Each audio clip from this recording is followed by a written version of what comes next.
من رحم المعاناة يولد الأبطال، ويولد النجاح والأمل، ومن باطن الغيوم السوداء ينشق شعاع النور ويولد النجاح.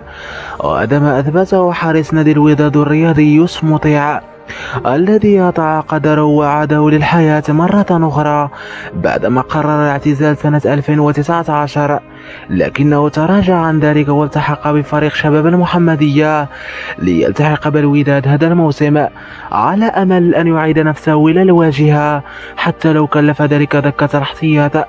وفي إحدى المباريات أصيب حارس الوداد أحمد رضا التقنوتي الحارس الأساسي للفريق، فكان الخيار هو يوسف مطيع الذي كان بديلا.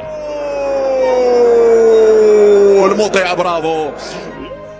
توالت المباريات، فكان يوسف مطيع من أحسن اللاعبين داخل التشكيلة الودادية، حيث كان سببا في تأهل الفريق في كأس العرش على حساب اتحاد طنجة، ثم أمام سيمبا التنزاني الذي كان سببا أيضا في تأهل الفريق إلى نصف نهائي دوري أبطال إفريقيا، ليجد نفسه الآن في نهائي دوري أبطال إفريقيا للمرة الأولى في تاريخه.